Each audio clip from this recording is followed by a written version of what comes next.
can you say it properly? It's like Roe v. Wade, isn't it? Wade. Wade. Okay. Wade. Yeah.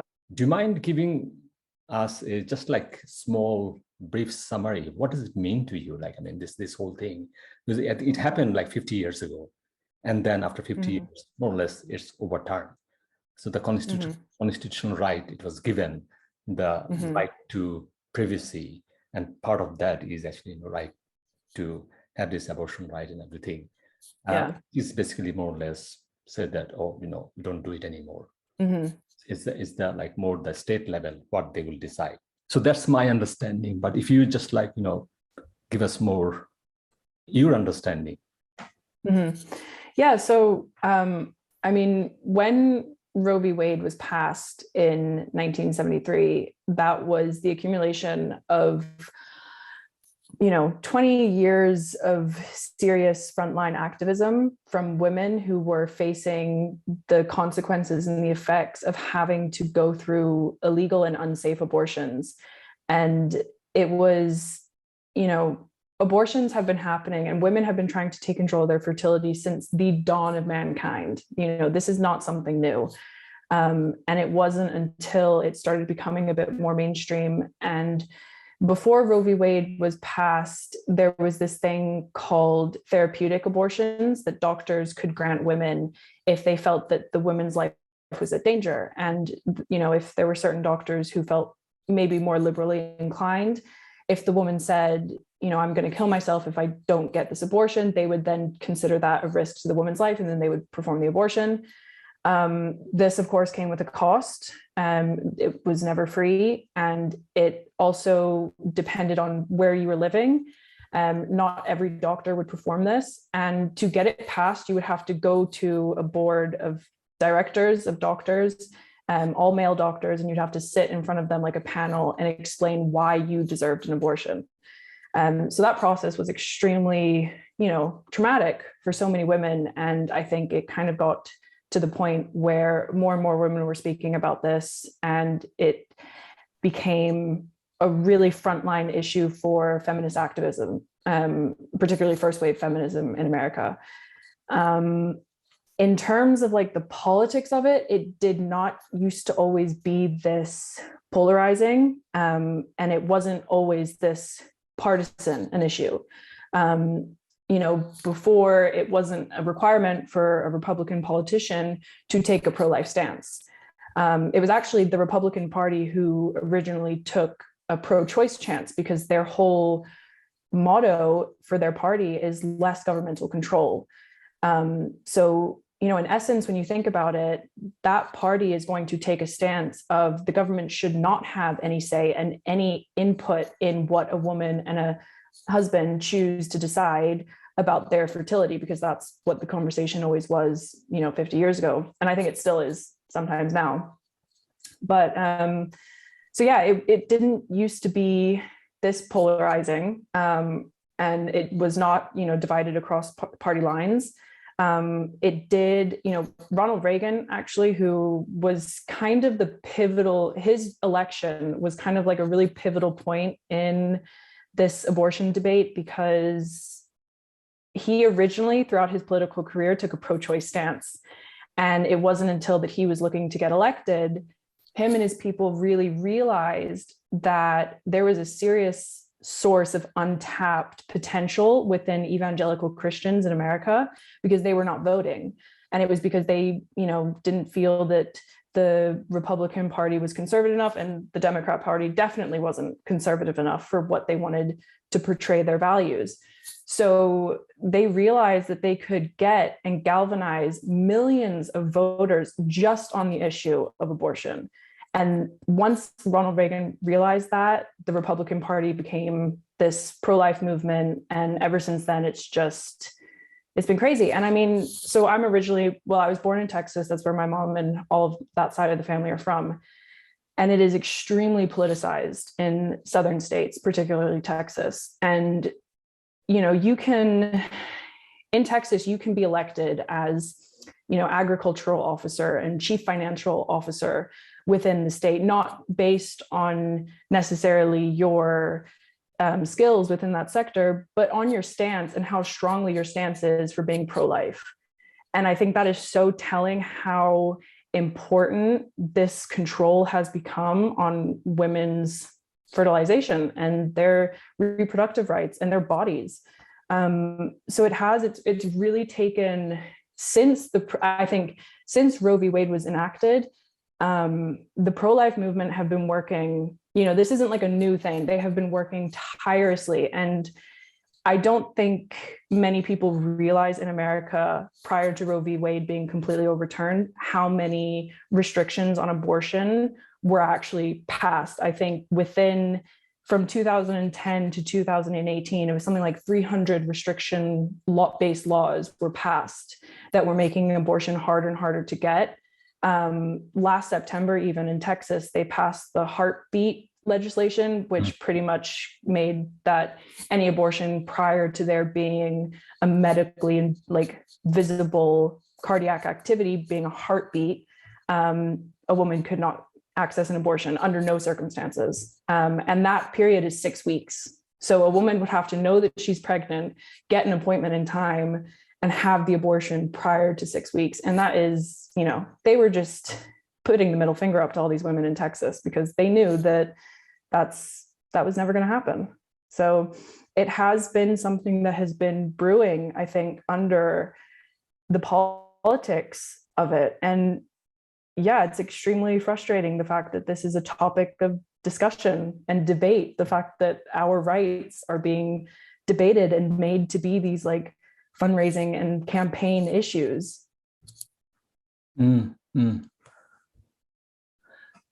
mean, when going back to this Supreme Court, this ruling, I mean, in terms of the technicalities, it doesn't mean that they are banning abortion. No. It's passing things to the state level. The state can decide in their own way whether to ban or to facilitate or whatever they want to do. Yeah. So as I'm currently aware of today, as of yesterday, there was 24 states that had enacted complete all right bans. And there's even states that have criminalized it. So it's not even just banned, it's criminalized to the point where a woman can be penalized, criminalized, and sent to jail for getting an abortion. She can also be sued by whoever fathered this baby, this child, and the family members of that man can also sue. So there was really interesting, it was when this was being passed, they were asking all of these questions worst case scenario, say if this man has 10 brothers and sisters and their spouses, and they all file a lawsuit against a woman who gets an abortion for $20 million each, can they do that? Yes, under the laws that are being passed right now, that is completely within that man's rights. It's insane, especially coming from the Supreme Court, that earlier in the week, they said that states didn't have the right to make decisions regarding gun ownership and gun control. But then by the end of the week, they were saying, states should have a right to control women's bodies. So it's just a flagrant hypocrisy in, that whole party. But, that's another topic. Because since you are from Texas, I think Texas is now triggering a law which can put people in jail for 99 years. Well, yeah. I'm not even surprised. What the hell is this? So Texas did yesterday, they blocked one of the outright bans. So technically you can still receive an abortion up to 6 weeks. I can understand how any day where any type of abortion, when some type of abortion is still allowed, is still a good day, in theory. But when you look at the reality of it, it's not something that I'm particularly celebrating. And I don't think many people are, because this isn't a win, and we shouldn't have to compromise on our rights. That's what's so frustrating, I think, for me and so many women. And I really want to preface as well that I really want to acknowledge my privilege within this situation, because I'm not currently living in America, and I haven't for a really long time. So there's an experience of detachment that I feel within this, because yes, I am a woman.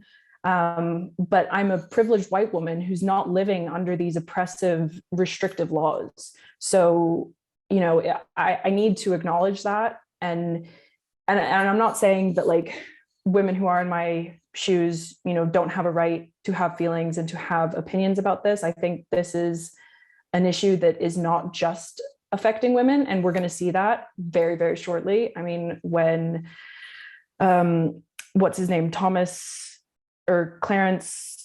Thomas, who was one of the Supreme Court justices, immediately when Roe v. Wade was overturned, he came out with saying that he thought that we should overturn, or we should start reconsidering Griswold versus Connecticut, Lawrence versus Texas, and Obergefell and versus Hodges.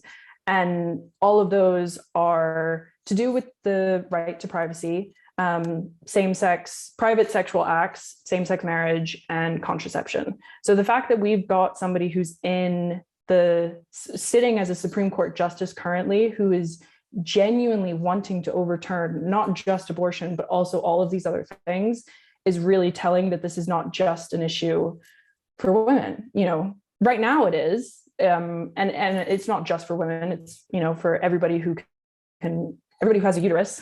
You know, we're all affected by this, but it is unfortunately going to be affecting marginalized women within, or people within America currently, and that is poorer people and people of color and people who are living already in horrific socioeconomic conditions. And, you know, these restrictions are just going to keep them down. And I think that's exactly what they want. Like, I mean, some of the things are just like, you know, just like insane, isn't it? I mean, what you are seeing here, it's just like millions of legal stuff now coming out. So like, I mean, it's like America's history, isn't it? They love all those legal lawsuits. Like everyone is like suing everyone. And it's a $1 billion industry now, isn't it? And now it will create more opportunity.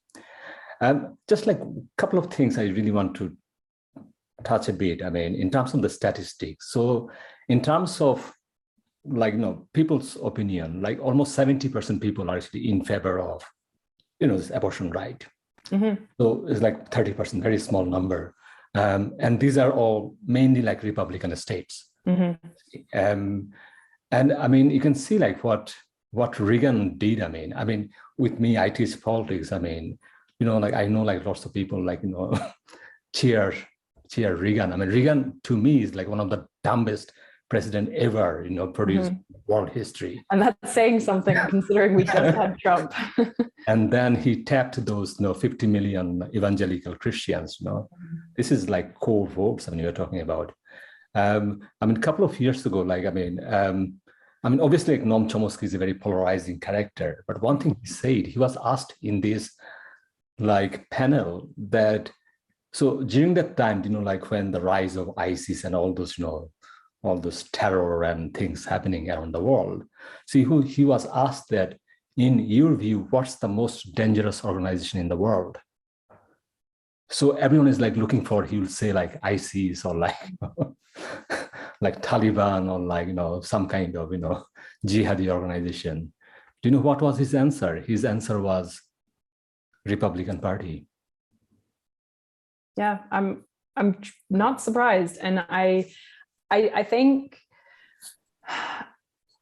I do also want to say that I currently believe the current Democratic Party in the US, I can't put myself completely behind either. As an actual party and ideology, I do believe in it, but the people who are actually in power within the Democratic National Party in America, it's not enough. I am part of the Democrats Abroad organization. It just keeps people who are living outside of the US who do vote, it keeps them up to date and makes sure that they're registered constantly so that we're reminded to vote, all that kind of stuff.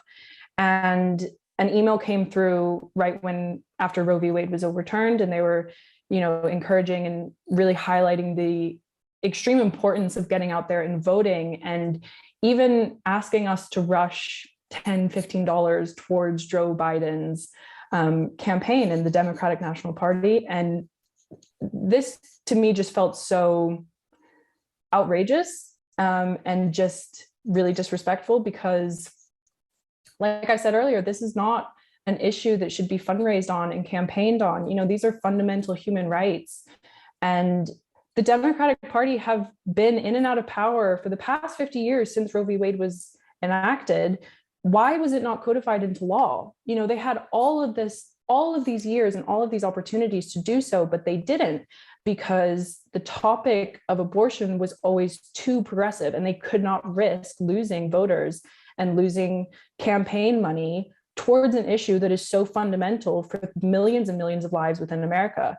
So I do think that the Democratic, and I'm not saying don't vote, absolutely vote. And I think we need to be going out there, not just for the presidential election, but this is the midterms and the primaries. Like, these are where we need to elect far more progressive Democratic candidates so that we can get people who actually care about women's rights and everybody's rights, within this party. Because right now, it just feels like there's a far right, and then there's a very middle left, and it's like nobody's taking hold of this ground because it's too progressive, it's too socialist, and we don't want to get into that realm of ideology. And I just think that's extremely frustrating, because we've been sitting back and letting this happen. And it's been happening. Like I said, all of these abortion restrictions that were put in place, because Roe v. Wade almost got overturned, I want to say in 2012, I could be wrong, but it almost got overturned a few years ago, and it didn't get overturned. But what they did say is that states could start making more restrictions. They couldn't outright ban it, but they could start putting more restrictions in place, which is why places like Texas could start putting the heartbeat ban. Because what Roe v. Wade codified was that within the first and second trimester, a woman could get an abortion, and within the third trimester, if there was ever any detrimental health risks to the mother, then an abortion could be performed. But that was up to the woman and the doctor and all of that. But that was what Roe v. Wade codified. And then when it almost got overturned but didn't, and then they put all of these little loopholes within it, that's when states could really take up their own thing and say, okay, well, we can't outright ban it, but we're going to make all of these barriers, put all these walls up and put all these barriers in place to make it essentially inaccessible. So yeah, sorry, what you were saying about the Republican Party, I agree with you completely, but I don't think that we can sit here and say that the Democrats can, show clean hands, because I don't believe that either. And I think especially my generation are now waking up to that and realizing why are, yes, we have to tactfully vote, but why are we just continuing to vote for these people who aren't protecting us? Just because it's not Donald Trump and not, Mike Pence, it's still not great, What has Joe Biden done? I mean, I still remember, Hillary Clinton made this speech, and in that speech, there is a quote there that abortion should be private, safe, and rare. So she puts lots of conditions there. So she's rather it's just a right. Yeah, because I mean, and I do think that's true. The pro-choice movement is not pro-abortion, and I think a lot of people need to realize that and really need to come to terms that this is not the case. I'm not pro-abortion. I am pro women having autonomy and bodily integrity to make choices that are affecting their lives. And that's the thing, I completely understand. And I think this is where it gets scary, is when you're debating with someone who truly believes that they are saving the lives of unborn babies, and they morally and ethically think that they have the high ground. It is extremely difficult to try and talk them off that, because they believe that they are right just as much as I believe that I am right. So there has to be that kind of middle ground. However, I think it's never been about babies. It's an unborn baby is an extremely easy thing to advocate for and to fight for, because they're not asking you for anything. They're not poor, they're not gay, they're not Black, they're not transgender. they are not asking you for anything. So it's extremely easy to fight for their rights. And then the minute that they are out in the world, who cares? You know, we don't believe in universal healthcare. We don't believe in universal education. We believe that children should be able to go to school. And if they get shot, you know, it's not about babies. It's about controlling what women do with their bodies. And because when women are empowered to make choices, whether that's through contraception or abortion, just sexual healthcare in general, and taking their reproductive health in their own hands, they can then control their lives. And that is an extremely dangerous topic for a lot of men in America right now, because women have to be able to function in modern society and in modern America. Women have to have control over their reproduction. And that is just the plain and simple truth, because when women do not have control over that, they have worse educational attainment rates. They cannot get the same types of jobs. They cannot go further in life. And that was like the huge basis of first wave feminism in America when they were fighting for this right, was that they were trying to go out and get jobs and go and continue through education without risking getting pregnant. And this is where it was falling into. So, and the fact that we're talking about potentially reversing the right to contraception is like, if you want to like reduce the level of abortions that are happening that are unwanted and unintended, contraception is like the easiest answer there. It just makes sense. Of course, you should advocate for contraception. But then when they don't advocate for contraception, that's when it becomes very telling that it has nothing to do with taking care of babies and making sure that we're morally just. It's about controlling women's bodies and making sure that they are kept in the place that they believe they should be.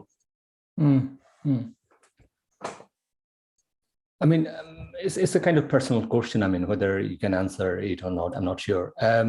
Did you meet any of those people who really care about these things? You know, like, I mean, like pro-life, you know, genuinely think that, you know, this is a crime against, you know, serious crime. We just cannot do it. We cannot allow it. So they can sacrifice their lives. They can kill doctors. They can bomb the clinics. I mean, so I mean, I really want to know about these people's mindset. Like, I mean, what's going on there? I definitely, I know a lot of people, especially on social media, because that's the most common way that people keep up with each other nowadays, is that I do know that a lot of people, when they see maybe people from their high school or from their hometown start posting things that are really offensive, they'll block them and they'll delete them. And I totally respect that. And I think that that is a completely valid thing to do, because I've done that with a couple of people. But in the last year or two, I've realized that you know, and this is something that we spoke about a lot last year when we were doing my dissertation, in terms of like echo chambers and the echo bubbles that were placed in social media. You know, it's really hard to get a sense about what the other side is thinking, because we never get the opportunity to hear the news that they're hearing and to hear what their opinions are. So I've kind of made a conscious effort to keep these people, and it's not many, and it's a lot of to do with back in America. Just very few, I would say like a handful of people that I know have these views that they believe Roe v. Wade should have been overturned, and that I would say that most of them, it's for religious reasons, and that's something that we can talk about later. But I think it's good to be able, because how can we try to dismantle this ideology if we don't understand it? Because it's really easy for me to sit here with my head really big saying, I'm right, I'm right, I'm right. I know I'm right. And then not be able to engage in a productive conversation with someone who also thinks I'm right, I'm right, I'm right. So we have to be able to talk across this divide. However, I also want to preface that it is extremely frustrating having to consistently explain in like a million reasons why the fact that our rights have been taken away are bad and why we should get them back. And having these conversations over and over again is so demoralizing and dehumanizing, because it's like talking to a brick wall, having to justify the fact that you have rights and having to say, look, why should I have to find a middle ground to speak with you about something that is so fundamental being a human right, you know, like there's times where I become so frustrated where I just turn everything off and I'm like, I don't want to engage in conversation. I don't want to be the bigger person and, you know, extend an olive branch, because what is that famous quote? Like, we can have a difference of opinions unless your opinions are rooted in the, like, the oppression of my humanity, or whatever it is. I can't remember what the quote is, but I agree with that. Like, it's extremely frustrating speaking to people who truly believe in the devaluing of your human rights and believe that you don't deserve these rights that they have. So it's tricky, I think, trying to constantly like pump yourself up for these conversations, because it does feel like you're speaking to a brick wall a lot of the time. But I think we have to be able to, and I you know, I don't think anything that I've said or will say throughout this call is anything new. You know, these aren't just my ideas and my opinions. These are the ideas and opinions of millions of people, and the amount of people that I read and I'm inspired by. You know, I can't take credit for this, but I do believe that we should all be, you know, constantly learning and educating ourselves so that we can then continue to have these conversations and tactfully have these conversations. Because the way that I personally respond is like, when the decision came through on Friday, I was just, you know, I was with my friend who also studies my human rights master's with me, and we were just distraught for like an hour. We were just sat,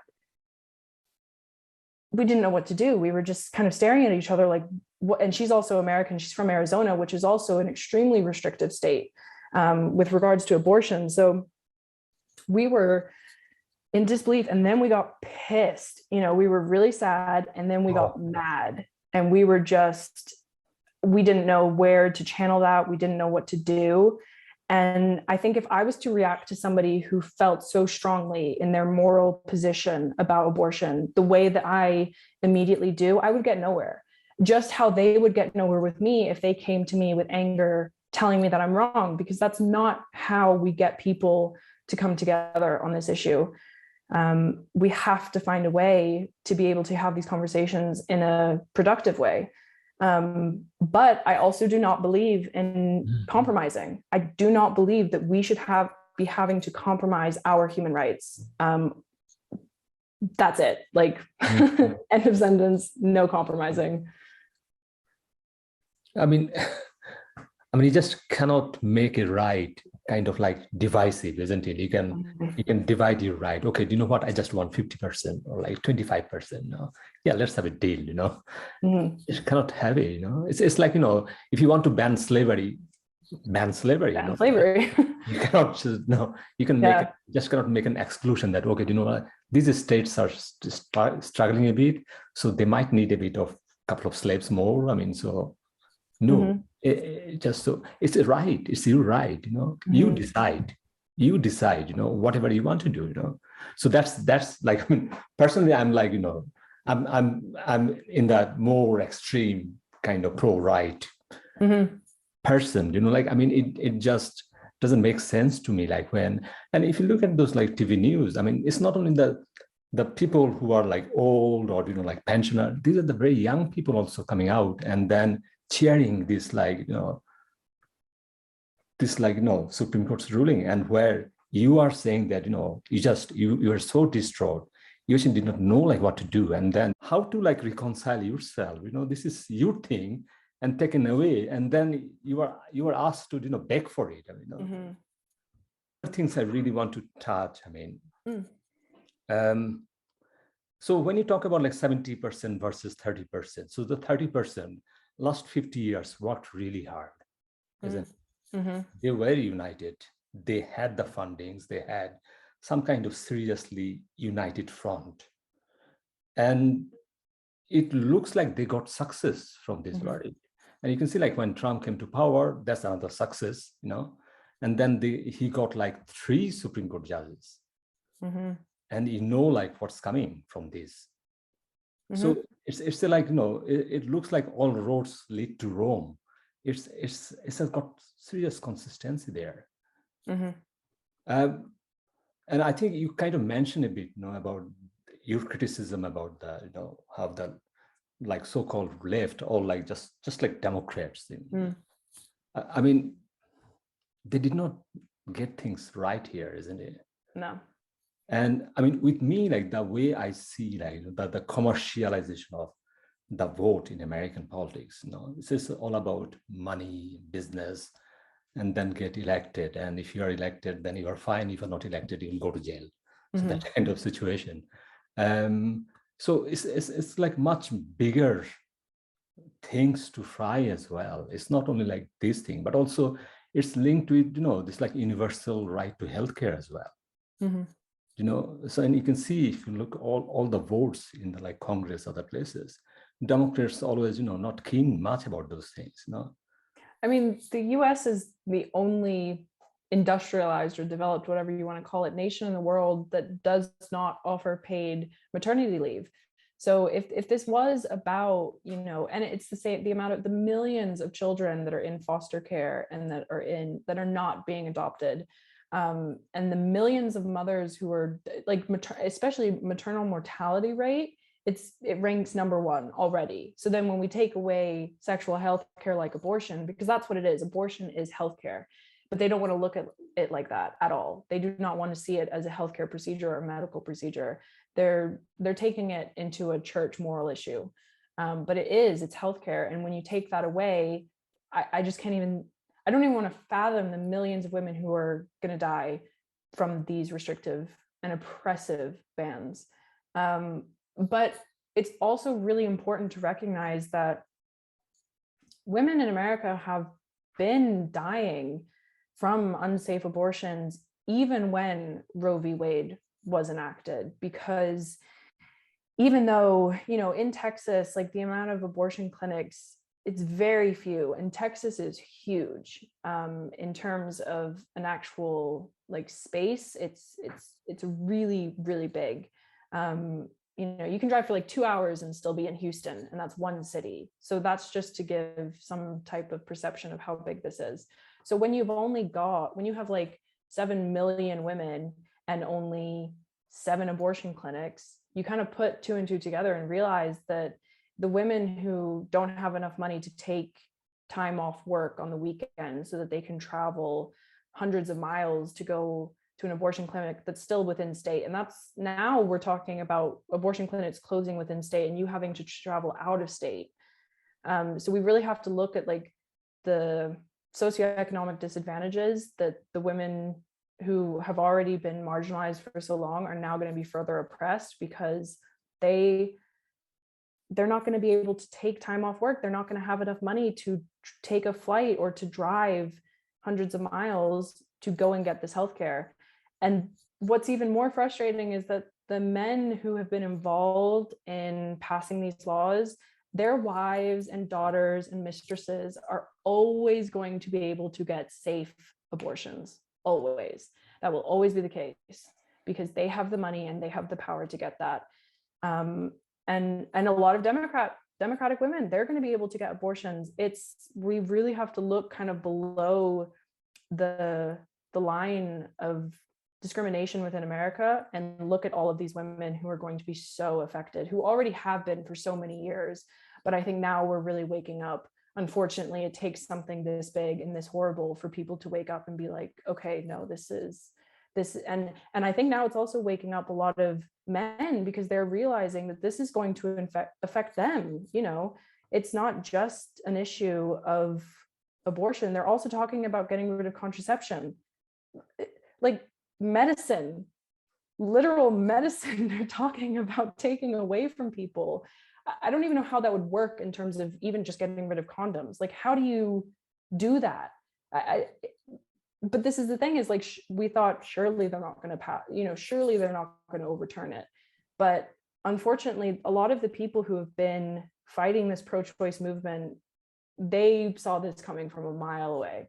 If anybody who was paying attention, you knew that this was getting overturned because of the amount of restrictions that have been put in place in the last 10, 20 years, the way that Trump electing 3 different justices, that's generations worth of decisions that these people are going to have, and the influence that they're going to have on the legislation that's passed for American people. So I don't think this is the last of it. I don't think this is the worst of it, unfortunately. I do think that there's so much more that's going to come, and I don't know how much more it's going to take before everybody can become affected by it personally and have a personal, have their finger in the pie, or like become affected enough that they then galvanize together and start fighting this fight. Because women of color, disabled women, poor women, they have been fighting, it's transgender people, they have been fighting this fight for years. And it's probably so frustrating for them sitting back and being like, told you, it's not just us that they're coming after, they're going to come after you. And they absolutely will. I don't see a group of people other than white men that they're going to stop at.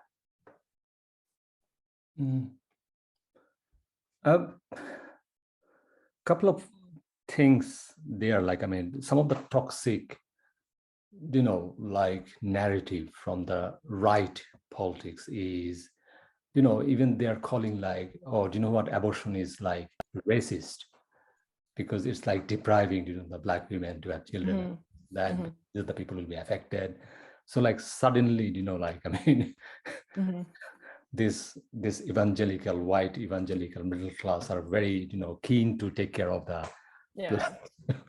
I mean, that goes back to what I was saying. An unborn child is extremely easy to advocate for because they are not asking for anything. And in terms of the way that the right have used, there's so much misinformation within the pro-life movement. It's terrifying. One of the things that they really, really got, that galvanized so many people was the term late birth abortion. I'm going to need to double check that.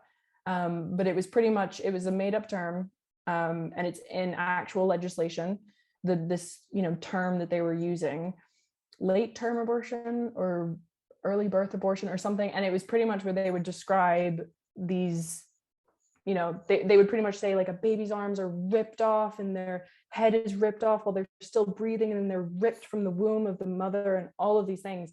And they really used this horrific, moral language to try and get people on their side, and to see this not as an issue of, women's rights or socioeconomic rights, really just talk about, babies. Because who's going to say that they want babies to be murdered? But that's not the case. You really have to actually look at the facts, but they're not willing to do that when they think that they're the party that is protecting unborn baby lives. Of course, they think that they have the moral high ground. And of course they go home and, think that God's patting them on the back every night because, okay, yes, they don't believe in universal healthcare, and yeah, they think people should have guns, and yeah, they don't really care about marginalized groups, but they're saving babies. So it's well, that's fine. Because I think that's very much linked with, the whole argument is linked with, this universal healthcare, So in UK, we're talking about NHS, we don't know which one is abortion clinic and which is not abortion clinic, where to go, where not to go. It looks like in America, you can see the poster there. There's a banner, okay, this is the clinic for abortion. So that, the other people can go there and just bomb the people who are there, you can see the whole thing is just sinister. Even if it is not banned, you are doing it such a way, you know what you are doing here. Rather than it's just, the Planned Parenthood, it's just the doctor and the person who is, this is their life, they will decide, and the people, the way here, through NHS, you get support from the whole structure. But in America, it's just totally Wild West we're talking about, totally exposed. Because if you're poor, if you've got no money, and if you've got no kind of support and structure there, you are in serious trouble we're talking about. I went to a talk a couple of weeks ago, which was life-changing, actually. Dr. Tlaling Mofeng, she's the UN Special Reporter for the Right to Health, and her focus is on women's right to sexual health and reproductive health. So she's just, wow, a wealth of knowledge. She's insane. And I was extremely impressed with her talk. And she was speaking about the global ramifications that the potential overturning of Roe v. Wade is going to have.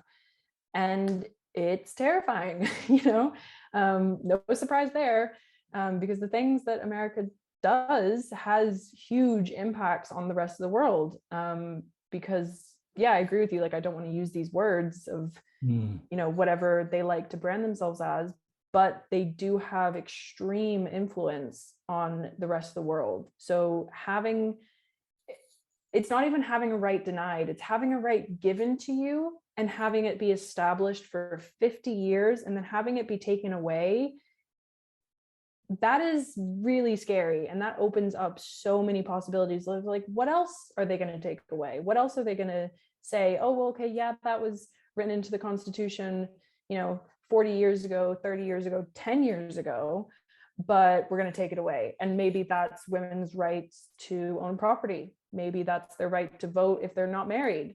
There's so many scary things that seem crazy, but are not, because it was crazy, the idea that they would overturn something like this and take away a constitutional right that had been well developed.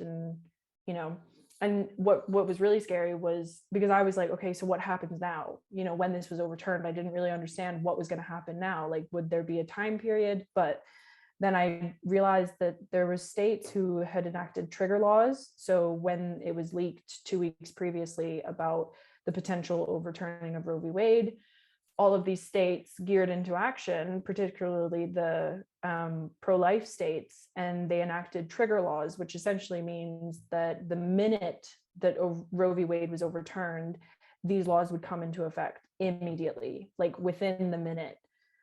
So there were women who were sat in abortion clinics hearing the news, and they were turned away. They'd had appointments booked for weeks, and then they had to be sent away because it was now immediately illegal for them to be there wanting to receive an abortion. Like, I don't even know what it meant for women who were already in the chair, like, what happened then? Would the doctors be liable had they continued to perform the abortion the minute that it had been overturned? So it was an extremely abrupt and abrasive reality check for so many people, because it wasn't a distant, like, okay, yeah, how when in 2016 with the Brexit referendum, how long did that take before we actually saw anything really happen? With this, it was immediate. And that was really, really scary. And I think that's what added to the shock value of this, because it wasn't something that was far away and something that we could worry about in a couple of weeks or a few months. It was immediately taking into effect and oppressing women's lives. I mean, I think you kind of mentioned about, this like Biden administration. I mean, obviously Biden, is a kind of reluctant president, like made him, somehow, and he got it. I mean, I've been quite critical about Biden. I mean, even his role in like Ukraine, like funding for arms, but not for peace. But you can see the problem with the like American politics is that the commercialization of everything is all about. So when he says that I will send $40 billion military aid for Ukraine, like, what does it mean? If you like deconstruct that statement, it means, I mean, out of that 40 billion, 37% of that money will go to the military contractors, i.e. his people. So 37% of 40 billion, we are talking about quite a lot of money, isn't it? So, I mean, what's going on here? So what's with this like ruling? I think what's going to happen is the next election will be very, very important. So, like, what do you call it? Is it like midterm, isn't it? Yeah. So there's the midterms that happen in November, I want to say, is when they'll be taking place. And the idea is, we have to really gear up and then get all the seats, and then we can, pass law through Congress and then try to overturn. So what you are talking about is a business plan. Yeah. Nothing to do with like, anything. So basically, all the funding, fundraising and all those things will go on and go on. So what's happening in American politics, I mean, over the years, I mean, I call it, it's like more like managerial kind of democracy. You just manage things. Mm-hmm. You are just like kind of, supervisor of a call center.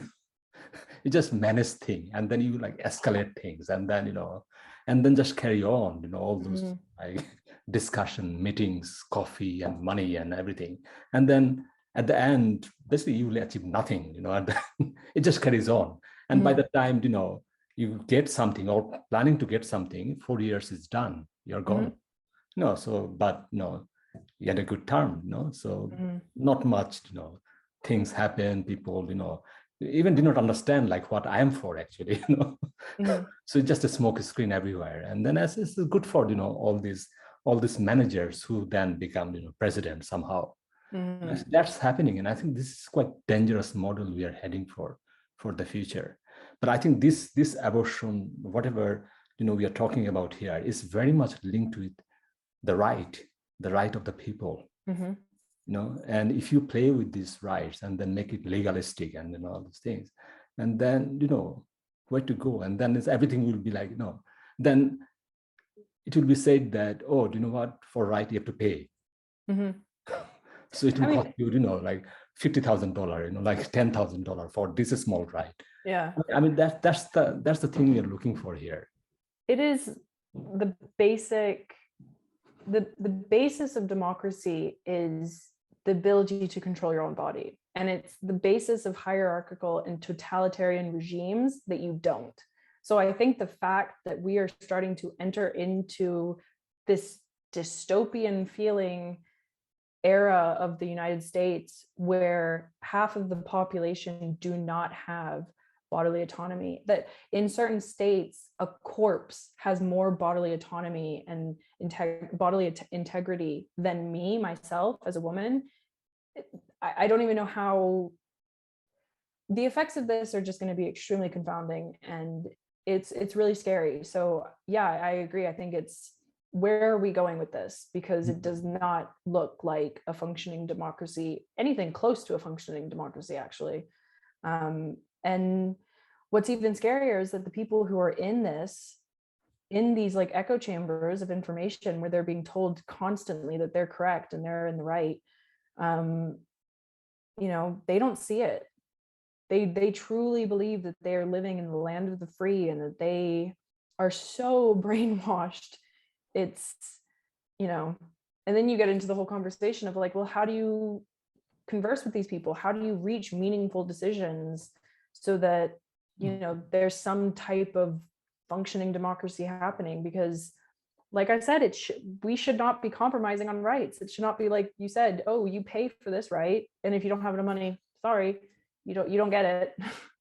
And it's like they're just picking and choosing. And I know that I've been saying women and women's rights throughout this, and I just want to clarify that I understand it is absolutely affecting anybody with a uterus. Uterus having people, those are who it's affecting.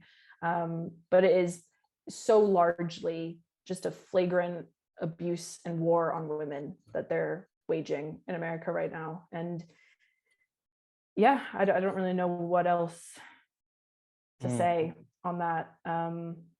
But I think for the longest time, it's felt, being in this, studying this field for so long and working within, a social justice field, it can feel like you're constantly being beaten down and that you're working against the grain and you're fighting and fighting every single day. And I think the overturning of Roe v. Wade really felt like they got us. They really managed to knock us down. But we really need to not get knocked out. We need to get back up, and we need to fight this, because the millions of lives that are going to be lost because of this, and the absolute assault on just the basic fundamental human right to do what you will with your own body. The fact that that's being threatened and abused right now in America is extremely terrifying. So I think we need to just keep, and there's so many funds as well. It really just takes a very quick Google search to find the proper abortion clinics that if people want to, like, you know, volunteer for or donate money for, whatever it is, if they want to advocate for them.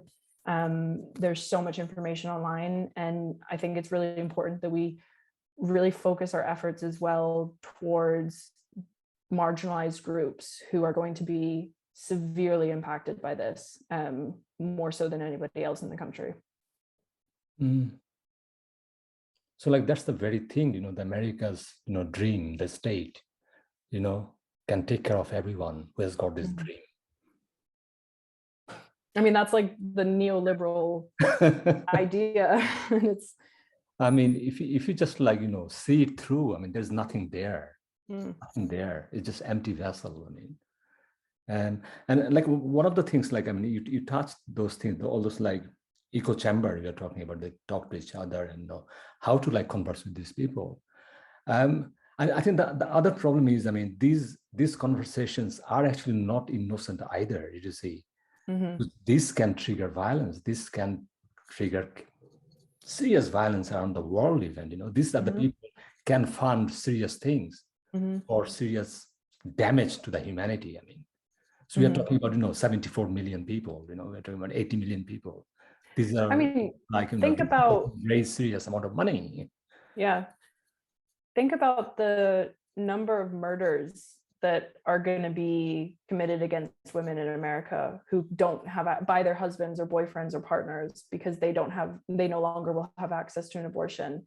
I mean, when you put it into those kind of perspectives, I mean, you can spin it any way that you want, and I think it's very frustrating that we have to spin it any way other than it's a choice. If a woman or a person does not want to continue a pregnancy, it is their right not to do that. But the fact that, there are so many different ways to make it so obvious that this is not the right thing to be doing. It is a woman's choice, and it's their right to choose whether or not they get an abortion, because it's healthcare at the basic end of it. And that's not even talking about the women or the people who do want to continue a pregnancy and it potentially becomes an ectopic pregnancy, or they have a miscarriage and then they have to get DNCs, which are medically defined as abortions, and are no longer able to do that because it's not defined well enough in the laws. Because, maybe in a few months they'll realize that they need to really codify this and make sure that it's clear for legal reasons that they define what a DNC and miscarriage abortion is, compared to an unwanted or unintended abortion or pregnancy that leads to an abortion. Because when there's that gray area, these women and people who are in life-threatening situations and don't have access to life-saving treatment, they're going to die, and they're not the people who these evangelical Christians and pro-life people are vilifying, because they actually want a baby, but it's just the pro-life ideology and their argument is so filled with so many holes and hypocrisies that's where it becomes really frustrating when I'm having to reason and try and justify why these rights are so fundamental and why we need them back. Because it's like you're kind of arguing with idiots, because there's so many holes in their arguments, and just the flagrant hypocrisies of, pro-gun but pro-life. Don't think that works. Like, what do you think about, the right politics, that kind of anxiety that, the demography, changing. So we have to, have more children, our women should stay at home, and carry more babies so that, I mean, how big that kind of argument in that pro-life, this rights politics, I mean, or these are just implied, what you are doing. Yeah, I think it's more so implied. I think when you actually look at the way that these people who are elected into office, whether that's, really high up or really low down, their arguments are really based on the moral and ethical side of abortion. They're really not trying to talk about healthcare reasons or diversity reasons or socioeconomic reasons, because whenever you want to polarize an issue and make something extremely partisan, you have to make it emotional. You have to get people to have an emotional tie and feel that they are invested in this on a level deeper than politics.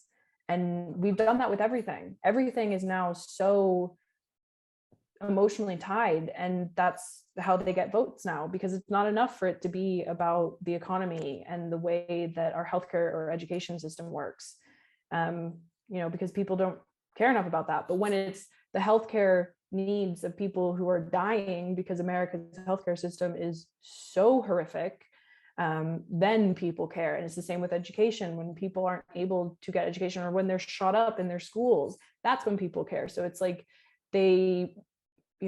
I think that's how politics works in America. And it's, very similar in the UK, is that they have to get this emotional tie for people to care enough.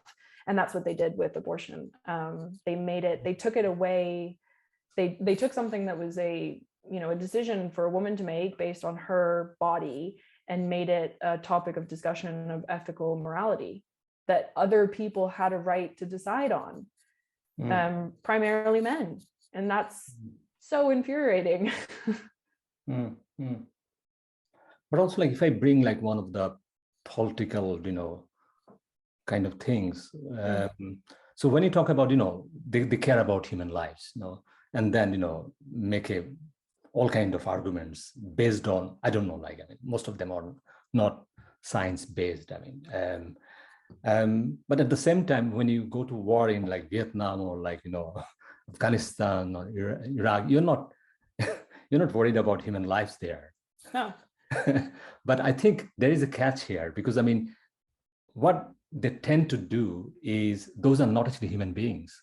When you're killing Viet Congs, they are not human beings, they're just animals, So did you see like how human beings can be actually animals, and then sometimes who are not actually human beings at all, actually human beings?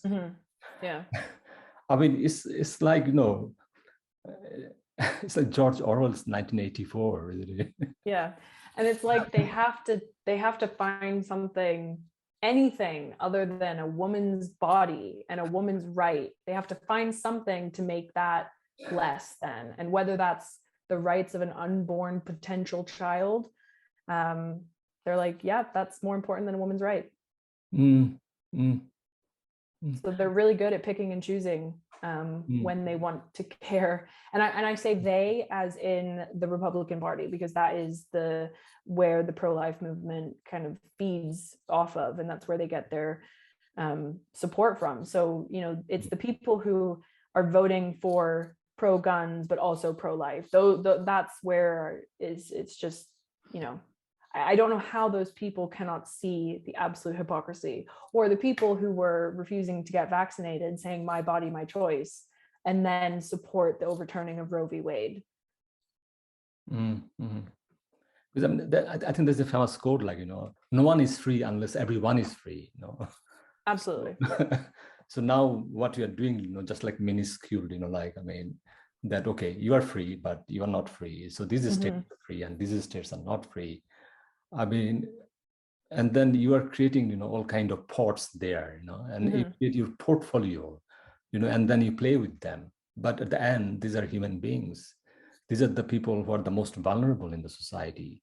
And I think that's like, in terms of when you use human rights rhetoric and the language of human rights, the whole point of that is to really try and make it relatable for everybody, because like you said, when one person's rights are violated, your rights are violated. And the only way to protect these rights is for everybody to get involved and fight against whatever the oppressor is.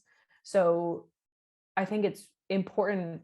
I was reading something this morning, and it was talking about how to involve men in the conversation who want to get involved in fighting for women's rights to choose, because there's so much rhetoric about my body, my choice, and it's predominantly women that are leading this conversation, because it's completely to do with their lives. But I think that creates like a intimidation factor for men, and that they feel that they cannot get involved because they're not sure where they are allowed to, what they're allowed to say and where they're allowed to take up space, which I think is great that they're allowing women to use up the space and make sure that their voices are heard. But we need people, we need everybody to come together and fight for this, because it's everybody's rights that are going to be threatened.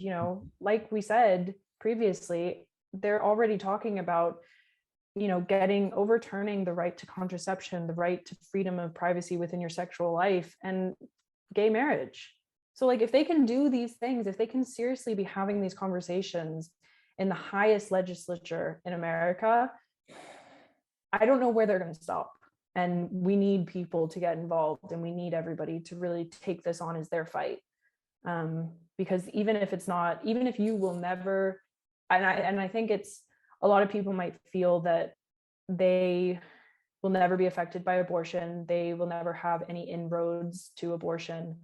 That is very rarely the case. The amount of people that you don't realize in your lives that have had an abortion or have been affected by abortion, once you realize that everybody is involved in this fight and everybody has a part to play, because it's not just a woman's issue, it's the societal issue. Like, I mean, in my personal case, because I really want to share this as well. I mean, so like my partner had to go through abortion. And even in this society, because we are here now, the amount of criticism is just unbelievable. And I don't think, like, even like we are talking about very well educated, the structure, even the doctors, because doctors have got different ideas about life, about about their belief system. So all kind of people are actually doctor.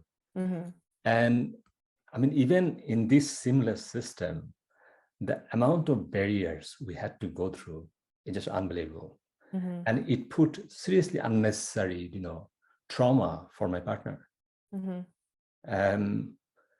And I mean, with me, like I because I really don't know what happened to her. I mean, because I didn't have that understanding, didn't have that kind of physical entity to actually go through those things.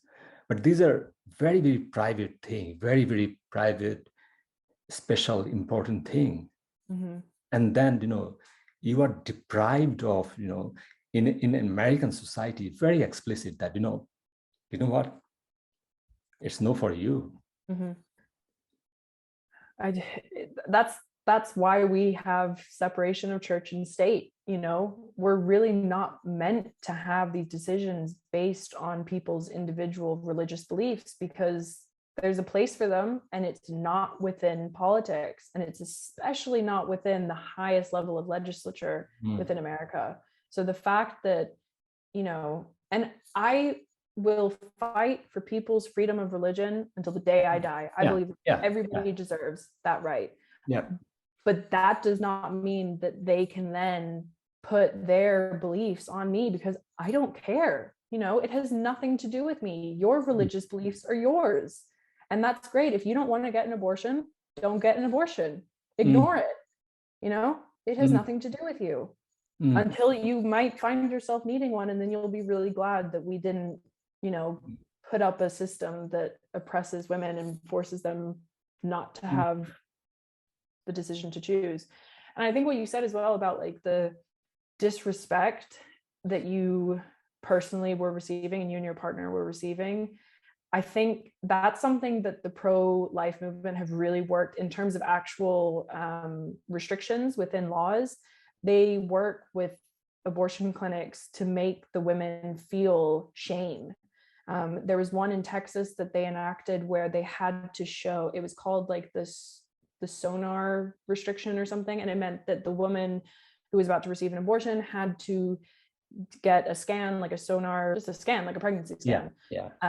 They would have to get one of those, and the screen would have to be turned to the woman, and the physician would have to be explaining exactly what was in the picture so that they understood. And the intent of that was to shame the woman so that she could then be faced with guilt of this wrongful thing that she was doing.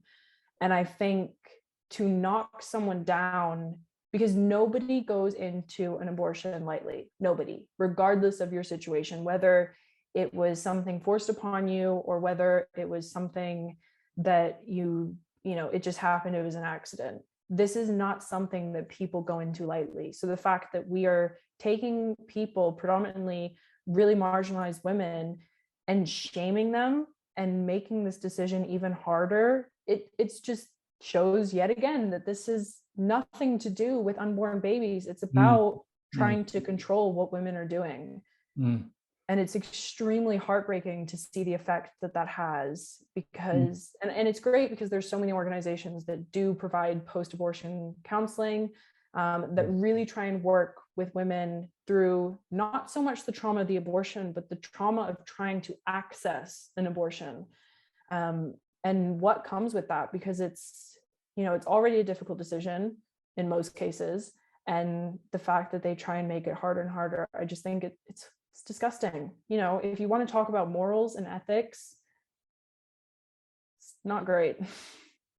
I mean, because I'm kind of aware of time, because we cannot finish this talk because no. But I mean, I can sense your anger, but also I've got no answer for this. What to do with this? It's just like, if I think more, I think about this, the more I get mad, what to do with this, So when you talk about, the Western world, Western civilization based on, right to privacy, that's the core of, Western liberal democracy. This is the kind of the worst privacy invasion of anyone's life you're talking about. This is just like, if you just think that way, will you allow that? Will you allow that? Anyone will allow that? Who are these people who will allow these things? I really like the analogy that made it very clear for me, and I think it's something that could, I don't know how well analogies work when you're trying to prove a point to other people, because they immediately come to the conversation with like a wall put up. But the one about, if there was a child in front of you who absolutely needed a kidney transplant or a liver transplant or bone marrow transplant or whatever it was, and you had to provide that to save that child's life, and if you did not, that child would die, there is no law and there is no country that makes people do that, where they would have to give up their autonomy of their body to save another person's life. Even when you're dead, they can't even take people's organs or body parts to save other lives without clear and concise consent from that person before they're dead. So the fact that when you actually put it into those terms and then reverse the situation and look at it through the lens of a woman about to get an abortion or a person about to get an abortion, and the whole idea that if they don't, they're killing a life, that's not allowed. Like, you are allowed to decide what you do with your body, whether or not that affects someone else's life. Because if I choose not to give that child a bone marrow transplant and they die, that would not, in the eyes of the law, that would not be my fault. And the same should be, we should really start looking at it like that it's not. And even if you're talking about life, and even if you are saying, well, what about the other life? So then you are really showing that you value the life of an unborn entity, something that doesn't exist yet, over the life of an existing person. And that's where I just cannot get on board with that particular argument in that direction that they're going, because, it's not about these unborn babies. So like my last plan is like, I will say something and you will say something. The last point. So like my last point is, I'm not sure like whether this will make any sense to anyone, but it's like my disclaimer as well. So my apologies in advance if I hurt anyone in this. The way I see this, so some of those things are so like existential. It's an existential crisis. If you don't do it, that's it. You're done. So if you talk about, the history of slavery, so slavery stopped not because of, the House of Lords or like Congress passed some law. It's the slaves themselves who resisted. And they got it because they knew that this is it, there's nothing else for us anymore. So like part of me also think that, the people need to go mad, this is it. This is it. We don't care about what the election will do, what the Supreme Court will do, this is the fight we do, we'll go mad. We'll just go mad. And then we'll take, it's just one of those things that how dare they take a right from you, they control you, they occupy you, they, like do everything, they invade your very, very private things, which happened for the like whole slavery history, and then at the end, they got it, something they got it special, you just cannot go back again, So the history changed, the paradigm shift, the people moved on from that. What's your last thought on that? So I'm thinking this way, I just need to go mad. Just, I think that's exactly what they did 50 years ago. They went mad, and they got this movement done. And now we're still here. So I think there's a lot of women out there who were on the streets in the 70s and the 60s who were fighting for this right, and it happened, and they were relieved, and there was a huge change and a shift in the way that women entered into society, both educationally and in the labor force. Everything shifted after Roe v. Wade in America. And that was also because of the access to contraception. So, they did that. They got mad, they galvanized, they got the support, and they overthrew this extremely oppressive law and enacted something that made it constitutional right for women across the country. And yet we are still here. So I'm with you there. I don't really know what else to do. I think a very real thing that all women and just people in general, I think in America could do is women, particularly, like if I'm speaking specifically, women have substantially more spending power in America. They are responsible for something like 70% of all consumption in America. So if they just took 2 days where every single woman in America said, nope, I'm not buying anything, I'm not spending any money, I'm not going to go to work. And I know that's an extremely privileged thing to even be able to do, to take part in some type of strike, especially like a nationwide one. But if something like that was to happen, they would have to do something. Like that would be unprecedented. Will that happen? No, probably not. But it did happen in Norway in the 70s, I want to say, and it worked. Women went on strike from life. They said, nope, we're not doing this. And, real results were found. So, I would love to see something like that happen, because I'm with you. I don't know what else other than electing actual progressive Democrats into the system. But yeah. Thank you. I really don't know, what to say at the very end,